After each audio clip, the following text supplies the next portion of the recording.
Assalamualaikum warahmatullahi wabarakatuh. Alhamdulillah wassalatu wassalamu ala Rasulillahi wa ala alihi wa sahbihi wa man walah.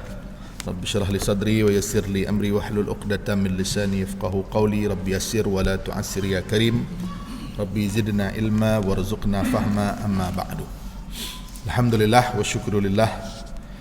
Banyakkan sini syukur kehadirat Allah Subhanahu wa taala, dengan limpah kurnia serta izin daripada Allah kita dapat bersama pada pagi ini untuk kita meneruskan kuliah kita.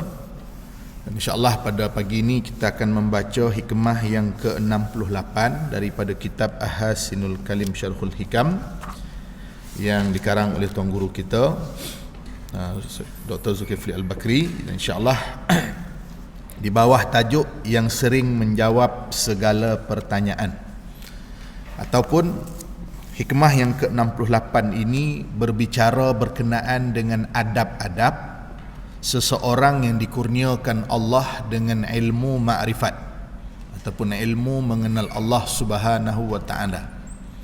Sebagaimana yang kita sedia maklum, di dalam pembahagian ilmu tasawuf ini atau perbahasan ilmu tasawuf ini, manusia yang dalam perjalanan menuju Allah Subhanahu wa taala dibahagikan dengan 3 kategori, 3 golongan. Pertama disebut dengan golongan awam.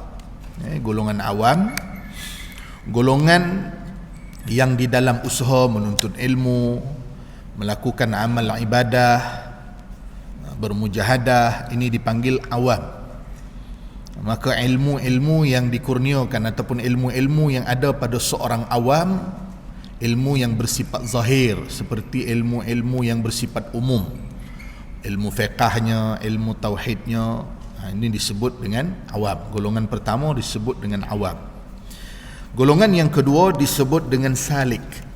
Salik iaitu orang yang dalam perjalanan menuju Allah Subhanahu wa taala.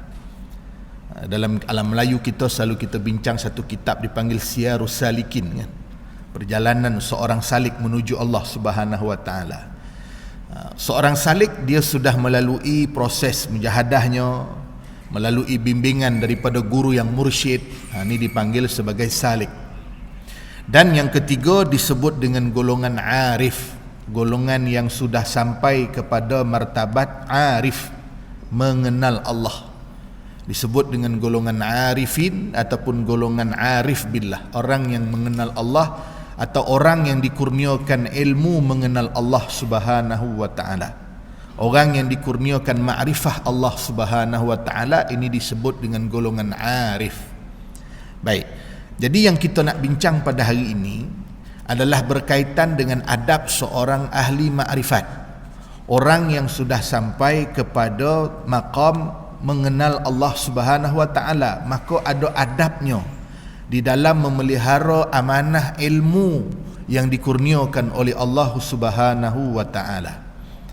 Jadi oleh kerana ia membicarakan tentang adab seorang arif billah, orang yang sudah mencapai maqam ma'rifah Allah Subhanahu wa taala, boleh jadi mungkin agak sukar di peringkat kita yang awam ni nak memahaminya, kerana kita sendiri pun belum sampai maqam arif billah ni. Termasuklah yang nak membicarakan ni pun tak sampai-sampai lagi. Tapi boleh jadi di kalangan kita ni ada yang dah sampai, insya-Allah boleh faham. Jadi kalau tuan-tuan tak faham, maknanya kita belum sampai maqam lagi lah tu. Tapi kalau faham, itu tanda dah sampailah maqam arif billah tu, insya-Allah, mudah-mudahan. Baik. Jadi tuan-tuan rahimakumullah, Syekh Zarruq berkata, jika hikmah Allah Subhanahu wa ta'ala warid seperti yang tersebut, maka menjadi hak hamba untuk berjalan atas hukum berdasarkan iktibar hikmah Allah yang diilhamkannya. Allah Subhanahu wa ta'ala menyebut dalam Quran, yu'til hikmata man yasha' wa man yu'tal hikmata faqad utiya khairan katsira.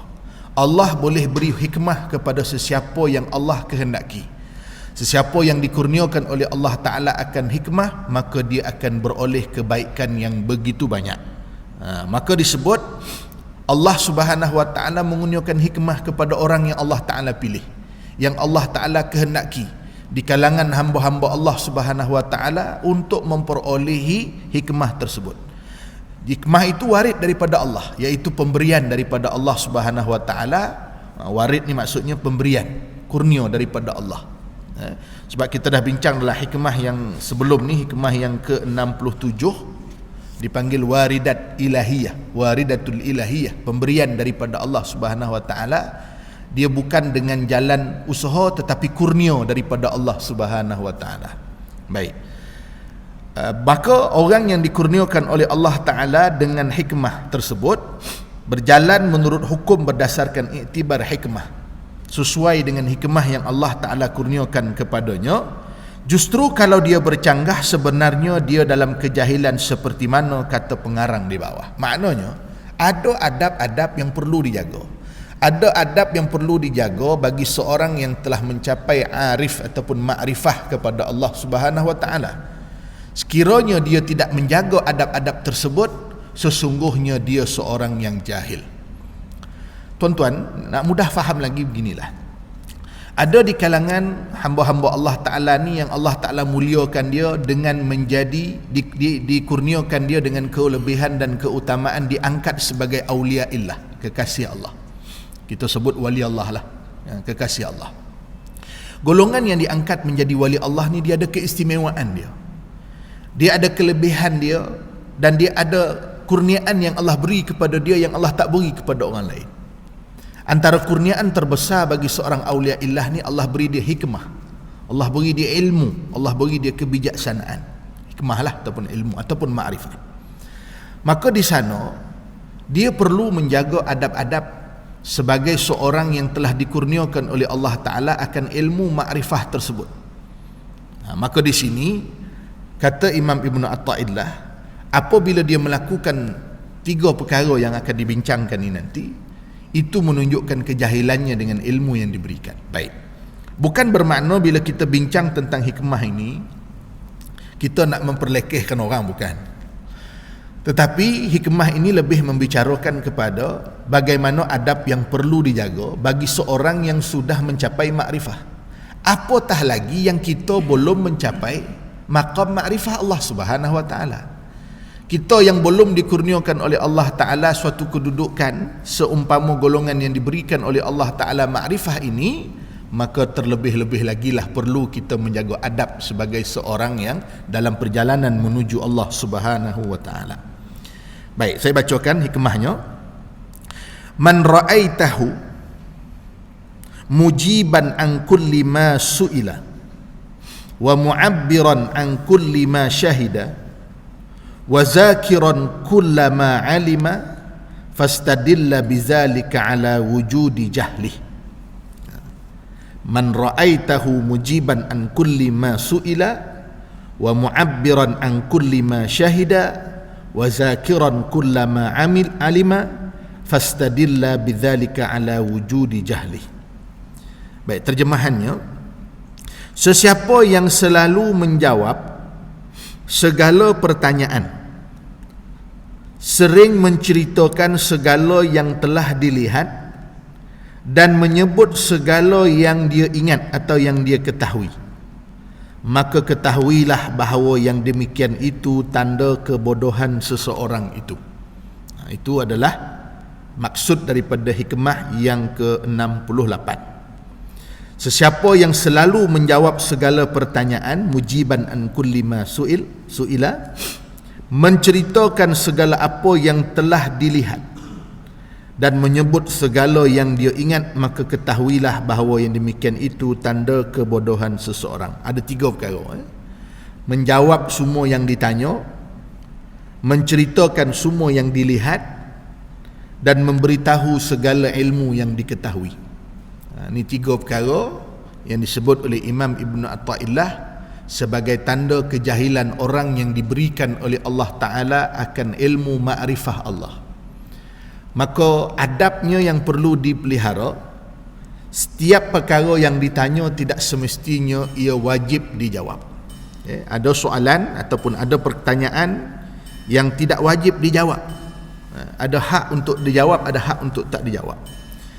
Dan setiap perkara yang disaksikan, yang Allah Ta'ala kurniakan kepadanya penyaksian terhadap sesuatu perkara, seumpama seperti ilmu laduni, ataupun Allah Subhanahu Wa Taala mengurniakan dia, contohnya Allah beri kelebihan dia dikurniakan mimpi bertemu Rasulullah sallallahu alaihi wasallam. Ini semua adalah merupakan kelebihan-kelebihan yang Allah kurniakan kepada orang yang Allah Ta'ala kehendaki. Maka tidak sepatutnya semua benda yang disaksikan, termasuk yang apa disebut dengan mimpi bertemu Rasulullah itu, tidak semua perlu diceritakan, tak semua perlu diberitahu, tak semua perlu dihebahkan. Kerana ada sebab-sebabnya. Kerana takut mendatangkan fitnah yang lebih besar. Sebab cara melihat arif, golongan arif billah, orang yang mengenal Allah, cara melihat orang yang mengenal Allah, penyaksian orang yang mengenal Allah tidak sama seperti orang-orang awam yang belum dikurniakan oleh Allah Ta'ala akan ilmu mengenal Allah Subhanahu Wa Ta'ala. Baik. Dan memberitahu setiap perkara yang dia ketahui, menyebut segala benda yang dia ingat ataupun yang dia ketahui, semua benda yang dia tahu semuanya nak diberitahu, yang merupakan asrar, rahsia-rahsia yang kadang-kadang Allah Ta'ala berikan pun diberitahunya kepada orang. Itu tanda-tanda kejahilan orang yang disebut sebagai golongan yang dikurniakan makrifah Allah Subhanahu Wa Ta'ala. Baik, boleh faham tuan-tuan? Okey, baik. Kalau tuan-tuan faham tu tanda, ada tanda kewalian itu insya-Allah. Okey, baik. Mafhum hikmah. Sifat menunjuk-nunjuk ilmu pengetahuan sama ada ianya zahir atau batin, dengan memberi semua jawapan dan takbir merupakan sejelas-jelas tanda kejahilan. Tidak wajar bagi seorang kekasih Allah, auliaillah, menceritakan setiap perkara yang diketahui, menceritakan setiap perkara yang disaksikan, menjawab segala ilmu-ilmu pengetahuan ataupun persoalan-persoalan yang bila diajukan kepadanya. Baik. Kenapa tuan-tuan? Apabila berlakunya persoalan-persoalan itu, ada perkara-perkara yang boleh dijawab, ada perkara-perkara yang tidak boleh dijawab. Baik. Ada dua sebab. Sebab yang pertama, ini sebagaimana yang disebut di dalam ni lah. Dia kata, kenapa setiap persoalan ni tak perlu jawab semua? Bahkan disebut Imam Malik radhiyallahu anhu, Imam Malik ni bila ditanya 38 soalan, dia jawab 3 soalan. Daripada 38 soalan ditanya, Imam Malik jawab 3 soalan sahaja. Yang lain dijawabnya dengan la adri, saya tak tahu. Itu Imam Malik. Imam Malik salah seorang daripada imam mazhab yang ompek. Kita ni imam rawatib. Semua orang tanya, semua jawab. Pasal apa? Sogan lah orang tanya imam tak pek jawab, semua jawab. Ini tanda kejahilan bila semua benda tanya, semua jawab. Baik.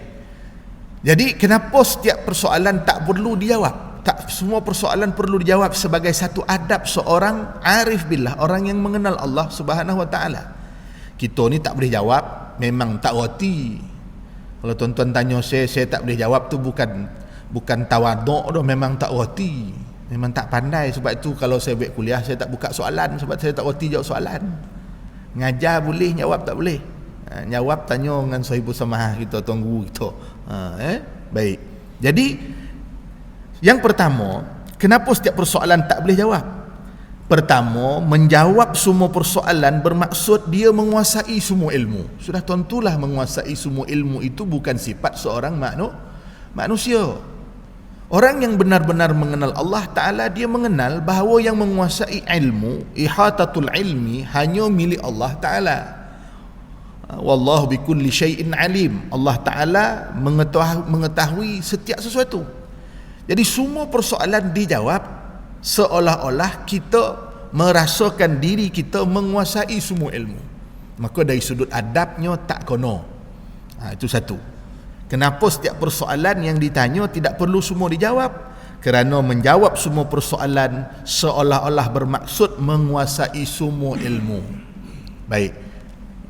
Sebagaimana yang difirmankan oleh Allah dalam Quran. Allah sebut, wa ma utitum minal ilmi illa qalila. Kamu tidak diberi oleh Allah Ta'ala akan ilmu melainkan hanyalah sedikit. Sebab itu kata para ulama dengan penuh adabnya, la adri nisful ilmi, tak tahu tu sebahagian daripada ilmu. Tak tahu, sebahagian daripada ilmu.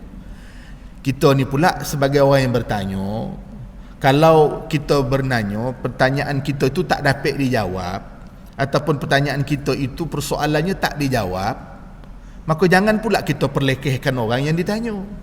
Apa ustaz itu tanya tu pun tak dapat jawab, dah contohlah. Kan?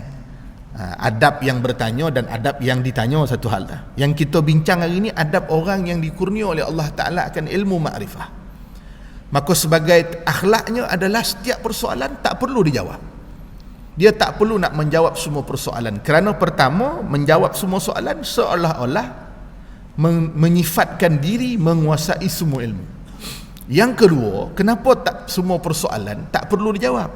Kerana boleh jadi orang yang bertanya itu adalah orang-orang yang jahil, ataupun boleh jadi orang yang kita tanya itu adalah orang yang ingin menguji, ataupun orang yang bertanya itu adalah orang yang membenci. Sebab kita tak tahu keadaan penanya tu. Dia tanya tu memang betul-betul tak tahu nak tahu ke, ataupun dia tanya tu sekadar nak menguji, atau bertanya tu kerana membenci. Kerana kita tak tahu keadaan ni orang yang bertanya.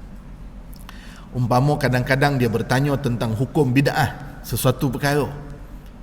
Dia bertanya soalan tentang hukum bid'ah sesuatu perkara bukan dengan tujuan untuk benar-benar nak tahu, tetapi sebenarnya nak gunakan jawapan kita itu untuk dimanipulasi sebagai contoh.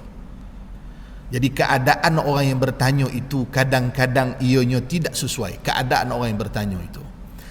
Kecuali orang yang benar-benar ikhlas bertanya, nak mengetahui tentang suatu hukum yang zahir umpamanya. Hukum zahir yang untuk memperbaiki ibadatnya, untuk melaksanakan ibadatnya, untuk meluruskan ibadatnya, maka pertanyaan sebegitu perlu dijawab. Adapun persoalan-persoalan yang berkaitan dengan rahsia-rahsia umpamanya, maka persoalan itu tidak perlu dijawab. Kerana nak membuktikan kewaliannya tak perlu. Selalu saya ulang dan saya sebut, seorang wali tidak perlu membuktikan kewaliannya. Dia berbeza dengan seorang nabi. Seorang nabi wajib membuktikan kenabiannya, kerasulannya dengan mukjizat daripada Allah Subhanahu wa taala. Sedang seorang wali Allah, dia tidak wajib menunjukkan kebenaran kewaliannya, membenarkan kewaliannya dengan karamah. Seorang wali dia tak perlu nak memastikan orang tahu dia wali lalu dia tunjuk karamah, tidak. Dengan karamah yang dia ada, nak menzahirkan dia ni wali tak perlu ditunjuk. Sebab mengenal Nabi wajib, mengenal wali tidak wajib. Yang wajib adalah menghormati semua orang. Boleh jadi ada di kalangan orang itu adalah wali. Faham tak faham tuan-tuan? Mengenal Nabi wajib, mengenal wali tak wajib. Yang wajib hormat semua orang, sebab semua orang boleh jadi dalam kalangan orang itu ada wali Allah Subhanahu wa taala. Jadi ini yang kita kena faham. Seorang wali dia tidak perlu menzahirkan kewaliannya dengan karamah dan sebagainya. Berbeza dengan para nabi. Para nabi menzahirkan kenabiannya dengan mukjizat daripada Allah, kerana nabi ni wajib dikenali dan wajib diikuti. Sedang wali itu tak wajib dikenali. Yang wajib menghormati semua manusia. Boleh jadi ada di kalangan manusia itu wali Allah Subhanahu wa taala. Baik, itu satu berkaitan dengan persoalan. As-Sabuni rahimahullah berkata, dan tidaklah kamu wahai manusia dikurniakan ilmu kecuali sedikit sahaja, kerana ilmu kamu amat sedikit berbanding dengan keluasan ilmu Allah Subhanahu wa taala. Baik. Ibnu Jauzi berkata ayat ini ditujukan kepada orang Yahudi. Inilah pendapat ramai di kalangan ulama. Sementara pendapat yang lain menyatakan ia ditujukan kepada semua makhluk kerana ilmu mereka amat sedikit berbanding dengan ilmu Allah Subhanahu wa taala. Kalau banding ilmu Allah Subhanahu wa taala dengan manusia, sudah tentulah terlalu amat jauh daripada apa yang Allah Subhanahu wa taala beri kepada kita dengan nilai yang terlalu sedikit. Baik. Dan apabila seseorang arif billah, dia menjawab semua persoalan yang dipersoalkan kepada dia, pertama ia menunjukkan kejahilan ataupun kebodohan dia, dan dia sebenarnya telah menunjukkan kerendahan kedudukan dia sebetulnya kerana melanggar adab yang telah ditetapkan sebagai seorang arif billah, orang yang mengenal Allah Subhanahu wa taala. Maka saya sebut tadi, Tidak semua pertanyaan harus dijawab dan tidak semua pertanyaan ada hak untuk dijawab. Kenapa? Yang pertama kerana penguasaan semua ilmu, dan yang kedua kita tak tahu keadaan dan latar belakang orang yang bertanya. Baik. Kemudian disebut lagi, benarlah kata pujangga, wa man kana yahwa ayyara mutasaddiran wa yakrahu adri usibat maqatilahu. Sesiapa yang suka dilihat terkehadapan dan merasa benci ucapan aku tahu daripada yang lain, sebenarnya tepatlah sasarannya. Ini satu syair, maknanya siapa yang suka dilihat terkehadapan, maksudnya lebih daripada orang lain, lebih berilmu daripada orang lain, lebih mengetahui daripada orang lain, dia lebih suka dilihat dia lebih pandai daripada orang lain, dan dia rasa tak senang bila dia cakap-cakap ada orang cakap apa, yang tu saya dah tahu dah, dia tak goma. Kan? Kita cerita-cerita ataupun orang tu cerita-cerita, tiba-tiba ada orang lain mencolah, dia kata apa, tahu dah tu. Dia rasa tercabar bila orang khabar ada orang lain tahu. Maka itulah tanda-tanda kejahilan dengan ilmu. Ia menafikan sifat tawaduk yang sepatutnya selari dengan seorang yang berilmu kepada Allah Subhanahu wa taala. Para ulama terkemuka semenjak zaman salafus salih banyak menjawab la adri, saya tidak tahu, seperti Imam Malik dan lain-lain. Ini saya sebut tadilah. Jadi jangan malu mengatakan tak tahu. Jangan malu nak kata tak tahu. Zaman hari ni, zaman moden macam mana pun sekalipun, canggih macam mana maklumat sekalipun, ada benda yang kita tak tahu, kita kena jujur jawab tak tahu. Tak ada maklumat, beritahu tak ada maklumat. Jangan memandai-mandai buat jawapan. Bila memandai-mandai buat jawapan sendiri, panjang jadi ceritanya nanti. Mengakui kejahilan kita, itu lebih selamat. La adri, itu lebih selamat. Saya tak tahu, itu lebih selamat. Takkan jatuh maruah orang yang tawaduk. Nabi SAW menjanjikan orang yang tawaduk ini tetap akan diberikan ketinggian oleh Allah Subhanahu wa taala. Tapi dengan keadaan yang tawaduk lah. Okey, baik. Mengungkap semua yang disaksikan. Ini yang kedua, tanda yang kedua disebut, iaitu wa mu'abbiran an kulli ma syahida. Okey. Mengungkap semua yang disaksikan merupakan sejenis pendedahan rahsia yang sepatutnya disembunyikan. Mereka mengungkap kalimah ini qulubul ahrar quburul asrar. Hati golongan yang bebas merdeka merupakan tempat simpanan segala rahsia. Baik. Ada di kalangan para auliaillah, kekasih Allah, yang Allah Subhanahu wa taala mengurniakan kepada mereka akan rahsia-rahsia. Dibukakan kepada mereka rahsia, lalu dia melihat rahsia-rahsia daripada Allah Subhanahu wa taala yang tak diketahui oleh masyarakat awam ataupun tak diketahui oleh golongan awam. Boleh jadi Allah Ta'ala kurniakan dia kasyaf, mengetahui apa benda yang akan berlaku umpamanya. Ataupun Allah Ta'ala kurniakan dia kurnia mimpi bertemu Rasulullah SAW. Saya mudah nak faham contohnya, kurniaan mimpi lah, mimpi jumpa Nabi lah umpamanya. Jadi mimpi jumpa Nabi ni sebaik-baiknya jangan ditakbirkan ataupun jangan diceritakan kepada orang lain, kerana dia lebih banyak mengundang fitnah daripada mendatangkan kebaikan. Sebab kalau dakwa jumpa Nabi ni, dakwa jumpa Nabi, dakwa jumpa Allah, macam-macam dakwaan-dakwaan ni, ia hanya sebetulnya membuka ruang fitnah.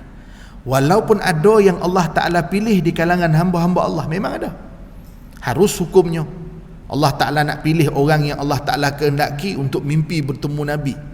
Tetapi perkara-perkara yang semacam itu adalah rahsia yang menjadi amanah daripada Allah Subhanahu wa Ta'ala.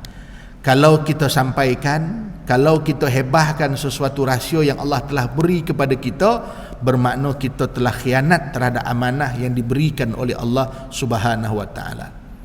Sebab ada rahsia-rahsia yang Allah beri kepada manusia ini, sukar nak ditorangkan hakikatnya kepada manusia.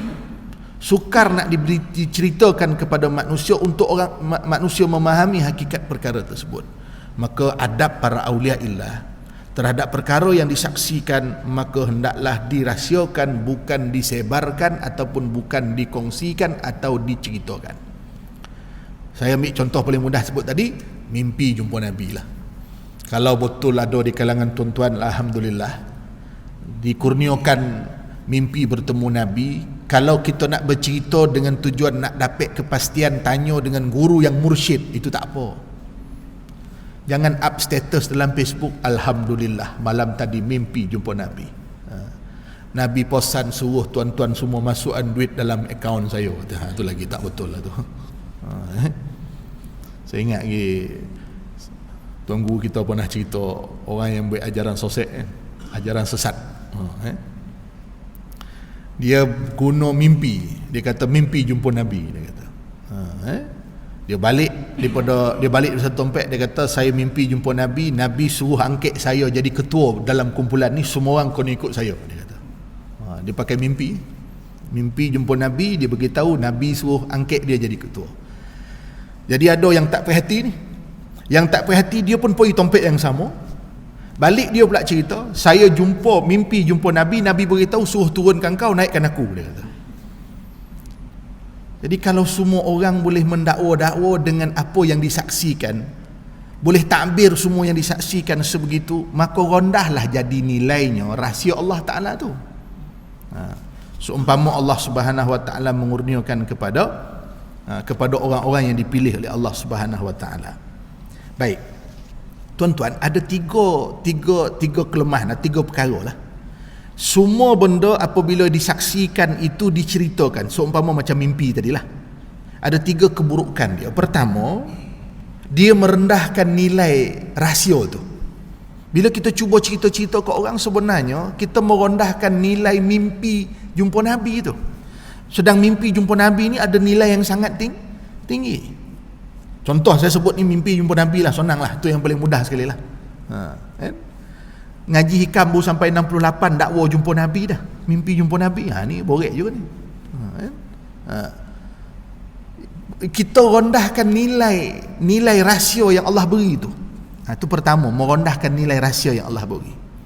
Yang kedua, bila kita cerita semua yang kita saksikan ini yang berupa rahsia daripada Allah, akan boleh menyebabkan kurangnya ikhlas kita. Dia akan menyebabkan jadi kurang ikhlas. Sebab bila cerita ni, apa tujuannya? Apa tujuan bercerita? Kita cakap ke orang, apa tujuan? So tentu kita nak orang tahu. Bila kita nak orang tahu, maknanya apa? Kuranglah ikhlas. Kan? Bila kita beramal, kita nak orang tahu, apa makna? Amalan kita buat, kita nak orang tahu. Dia akan mengurangkan keikhlasan kita. Dan yang ketiga, lebih berbahaya, dia boleh bawa kepada riak. Riak yang boleh menghapuskan amalan kita. Menunjuk-nunjuk kepada manusia yang dia mulia, menunjuk-nunjuk kepada manusia yang dia hebat dan sebagainya. Kalau itulah yang dilakukan, mentakbirkan semua yang disaksikan berupa rahsia daripada Allah Subhanahu Wa Ta'ala. Sebab itu ada di kalangan, kalau tuan-tuan ingat, tuan-tuan pernah dengar satu nama ulama ataupun ulama sufi yang terkenal, namanya Hallaj. Hallaj ni tuan-tuan boleh cari ceritanya, kisah dia. Hallaj ni adalah seorang alim sufi yang sangat terkenal. Bila dia mengungkapkan makrifahnya kepada Allah kepada orang awam yang tak memahami perkataannya, maka dia terfitnah dengan fitnah yang sangat dahsyat, sehingga ada orang mengatakan dia Mu'tazilah, sampai akhirnya dia dipenjara, diseksa dan dibunuh, disalib. Kenapa? Kerana ungkapan yang diungkap oleh Hallaj, ungkapan yang benar bagi seorang ahli makrifah, tetapi tak difahami oleh orang-orang awam yang nak memahami perkataan seorang ahli arif billah seperti Hallaj. Apa kata Hallaj? Hallaj ni, apabila Allah telah kurniakan dia dengan ilmu makrifah, mengenal Allah, maka tidak ada yang disaksikan, melainkan yang disaksikan semua hanyalah Allah Subhanahu Wa Ta'ala. Dia tengok orang, dia nampak Allah. Dia tengok benda, dia nampak Allah. Semua alam ni sudah fana, sudah binasa pada dia. Yang dilihat semuanya Allah. Dia tak pandang lagi dah. Kalau dia tengok Ustaz Nur Azman ni, dia tak pandang Ustaz Nur Azman lagi dah. Yang dia pandang Allah. Kan dah macam bunyi itu. Ungkapan Hallaj dia kata, tidak ada dalam jubahku melainkan Allah, disebut. Perkataan disebut tidak ada dalam jubahku melainkan Allah Subhanahu wa ta'ala. Perkataan ni dari sudut hakikat ilmu tasawufnya betul. Semua bondo ni tiada, melainkan yang ada hanyalah Allah. La mawjud illallah. Tiada yang wujud dengan sebenar-benar wujud, hanyalah Allah Subhanahu wa ta'ala.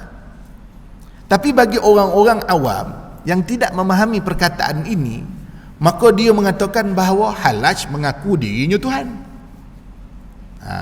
Jadi maka sebab itu perkara itu mendatangkan fitnah. Maka akhirnya Hallaj diseksa lah kerana perkataan yang diungkapkan. Maka oleh sebab itu, bila mana dia mengungkap semua benda yang disaksikan, itu juga salah satu daripada tanda kebodohan ataupun tanda kurangnya adab seorang ahli makrifah kepada Allah Subhanahu wa ta'ala. Cara luahan yang terbaik adalah dengan isyarat sahaja, kerana ia tidak sampai kepada hakikatnya.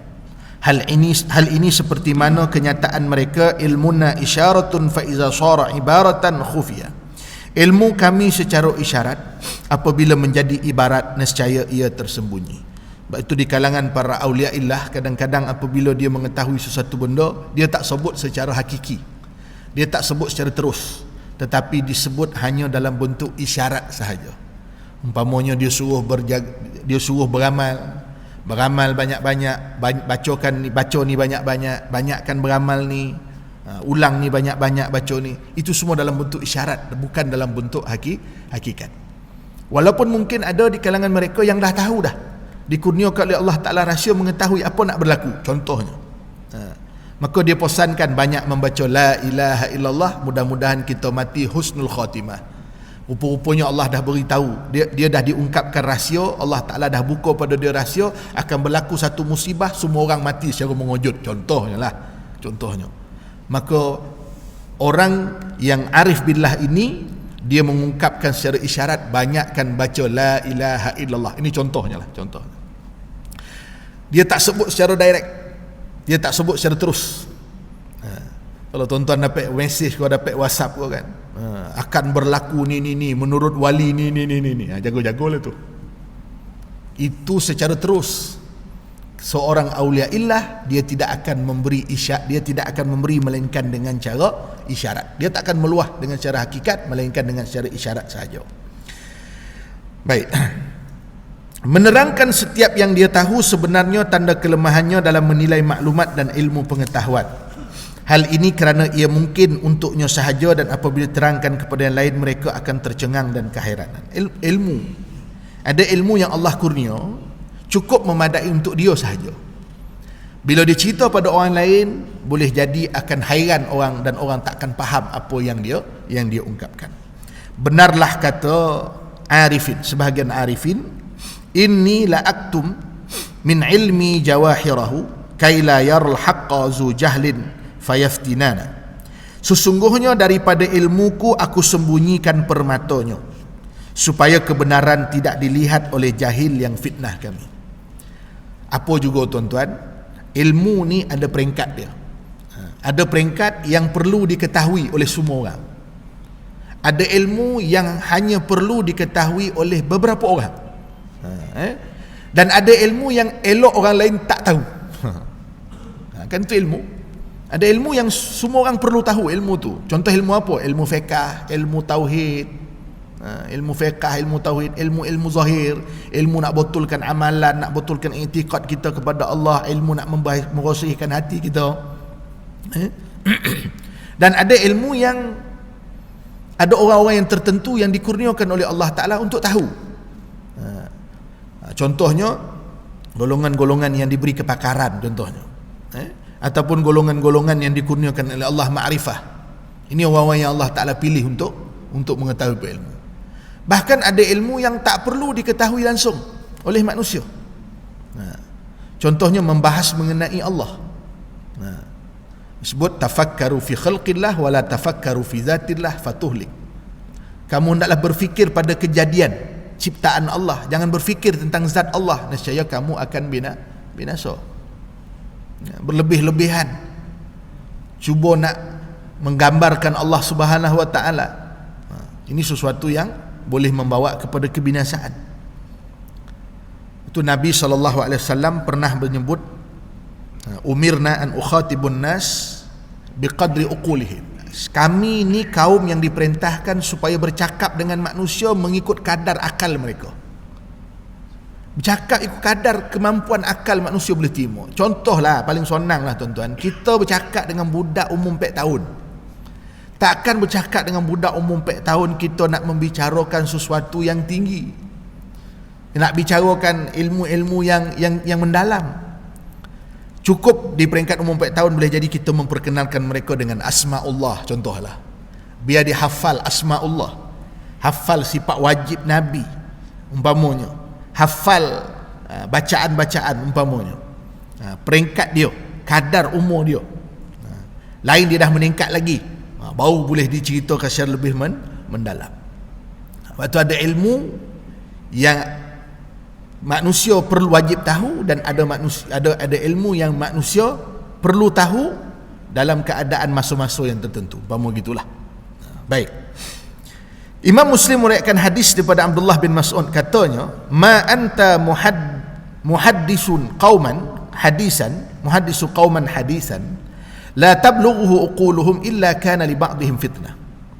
Ucapanmu di hadapan suatu kaum pada suatu perkara yang mereka tak sampai di akal fikiran, melainkan akan timbul fitnah sebahagian daripada mereka itu. Masya Allah. Kadang-kadang bukan salah ilmu tu, kemampuan akal orang yang menerima tu yang menyebabkan bila dia tak faham timbul fitnah. Sebab itu tak semua benda yang kita tahu kita perlu beritahu, kerana barang kemungkinan perkara itu akan menjadi fitnah. Ada satu kisah lah, satu cerita lah, dalam satu rancangan TV ke radio gitulah. Ustaz ni dia cerita betul lah, ada sahabat Nabi yang minum air kencing Nabi. Kisah tu kan. Saya pun tak nak panjang, ini ada rakaman ni kan, bahaya salah faham lah. Ini nak cerita jugalah kan. Lalu ditegur oleh satu orang ustaz lain, yang ustaz tu cakap betul, tapi platform dia tu bukan di kalangan orang yang khusus dalam ilmu, dalam menuntut ilmu. Dia buat live ke TV ke radio, saya tak ingat lah, tapi live lah, menuntut live. Yang bukan orang yang benar-benar duduk dalam kuliah ilmu betul-betul untuk ditorangkan dengan lebih lanjut mengenai kemuliaan Nabi SAW. Dia tegur lah, tak, benda tu betul tapi tak sesuai, nak diceritalah. Memang benar tapi tak sesuai. Serupa juga seumpama dengan ilmu-ilmu yang berkaitan dengan ilmu yang bersifat laduni daripada Allah Subhanahu Wa Taala yang Allah beri kepada orang terpilih, maka tak perlu diceritakan kepada semua manusia. Sayyidina Ali berkata, saya bacakan lagi, hadisun nas bima ya'rifun aturiduna ay yakziballaha wa rasulah. Katakanlah kepada manusia mengikut kadar kemampuan pengetahuan mereka. Apabila kamu tidak sedar dengan kamu menceritakan segalanya, mereka akan mendustakan Allah dan Rasulnya. Sebab itulah kata Abu Hurairah radhiyallahu anhu, aku menyimpan daripada Nabi ni ada 2 karung ilmu, dia kata. Ada 2 karung ilmu aku simpan daripada Nabi, dia kata. Satu, dia kata, aku taburkan semuanya untuk kamu. Satu tu aku tabur semuanya untuk kamu. Dan satu tu lagi, dia kata, sekiranya aku taburkan isinya, nescaya kamu akan putuskan urat leher aku. Maknanya kau akan bunuh aku. Bukan maknanya, kalau begitu Ustaz, tidakkah menyembunyikan ilmu? Bukan menyembunyikan ilmu pada perkara yang wajib diketahui. Ini ilmu yang bersifat ilmu laduni, ilmu zauqi, ilmu yang disebut sebagai asrar, rasio-rasio ni, yang inilah yang disembunyikan daripada pengetahuan, kerana dia boleh mendatangkan fitnah kepada orang yang tidak memahami. Baik. Kemudian disebut oleh Imam Ghazali rahimahullah, kadang-kadang hakikat memberi kemudaratan terhadap orang ramai seperti mana bauan kasturi adalah bau yang tidak mendatang manfaat bagi orang yang jahil. Bondo baik tapi orang tak pandai menilai, bondo tu tak ada nilai. Macam orang Melayu sebut kan, beri bunga kepada borok dia kan. Bunga ni elok, tapi bila bori dekat orang yang tak pandai menghargai, tak ada nilai. Sama macam kasturi. Kasturi ni baunya sangat wangi, tapi kita pergi bori dekat orang yang dia busuk dengan wangi, dia tak reti beza dah. Sebab dia busuk sentiasa, jadi dia tak tahu beza busuk dengan wangi umpama. Jadi tak ada manfaat lah. Samalah macam kasturi diberi kepada orang yang tak tahu beza di antara mana bau wangi, mana bau yang tak wangi, kan. Ilmu begitu juga. Kalau diberi kepada orang yang tidak pandai memanfaatkan atau tidak pandai menghargai, maka ia tidak bermanfaat. Junaid Al-Baghdadi rahimahullah berkata, al-jawabu ala qadri sa'il la ala qadri al-masail. Jawapan yang diberi mengikut tahap yang bertanya, bukan pada perbincangan yang mendalam serta pertikaian mengenainya. Kalau orang tu tanya hukumnya sah atau tak sah, maka jawabnya sah atau tak sah sahaja. Sebab boleh jadi kadang-kadang orang awam bertanya, kan. Dia bertanya, dia cuma nak tahu benda tu betul tak betul, salah tak sah ke tak sah. Kalau salah macam mana nak betulkan. Itu peringkat orang awam yang kadang-kadang tak perlu dibahaskan terlalu panjang. Ini berdasarkan dalil, contohlah, kan. Menurut perbahasan para ulama, panjang cerita. Dia nak tahu boleh buat ke tak boleh buat, kan. Orang awam, kan. Saya lihat kadang-kadang, yalah, adalah kalau tahap ilmiah macam tuan guru kita, tak ada masalah. Sebab orang memang dah tahu itulah cara tuan guru kita menjawab. Itu level tuan guru kita tu lain. Level-level ustaz-ustaz bebeso ni, macam saya ni lah kadang, kan. Kadang orang bukan nak tanya ilmiah pun, dia tanya boleh ke tak boleh. Suami saya meninggal, ustaz, saya dalam edah ni, saya nak pergi dengar kuliah hikam, boleh tak? Kan panjang bahasa tu. Sesungguhnya edah ni tak, dia nak tahu boleh ke tak boleh. Saya jawab tak boleh. Lah ustaz, kan menuntut ilmu wajib, yang tu tak wajib. Dia nak tahu tu. Okey. Kadang-kadang orang awam ni, dia selesa bertanya dengan orang yang dia rasa menjawab memenuhi kehendak dia. Satu hal juga tu. Tuan-tuan jangan pelik. Kenapa orang lebih rapat dengan orang ustaz-ustaz yang terkenal, yang dia kenal, berbanding dengan ustaz yang patut dia tanya yang ilmu lebih banyak. Ustaz-ustaz selebriti ni lah kadang-kadang. Kenapa orang selesa dengan dia? Sebab orang tanya dia. Ustaz selebriti ni jawab direct macam mana yang dia tanya, kan. Ataupun dengan ustaz-ustaz lain boleh jadi dia tak berapa mesra. Kalau tanya kan kau marah jawapan. Soal juga tu, kan. Ada ustaz-ustaz tanya kau marah. Soalan ni pun tanya kau. Tu pun kau marah. Yang bertanya ni boleh jadi memang betul-betul dia tak tahu. Tu satu hal lah, kan. Baik. Macam kita lah. Ini soalan macam ni pun tanya kat kau. Marah. Suruh dia jawab dan pun tak tahu. Itu hal juga, kan. Okey, baik. Sikit lagi, tuan. Sebagian ulama berkata ziyadatul ilmi fi rajuli su'i ka ziyadatil ma' fi usulil khanzal. Kullama asdada rayyan asdada mararatan.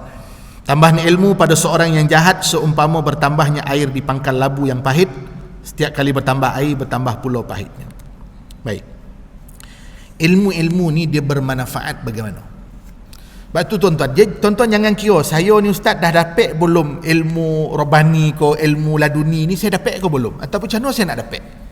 Dalam menuntut ilmu ni tuan-tuan, bukan tu kita nak kerja. Dalam menuntut ilmu ni, pertama apa yang kita nak, apa matlamat kita menuntut ilmu? Pertama, dengan ilmu menambahkan ibadah kita kepada Allah.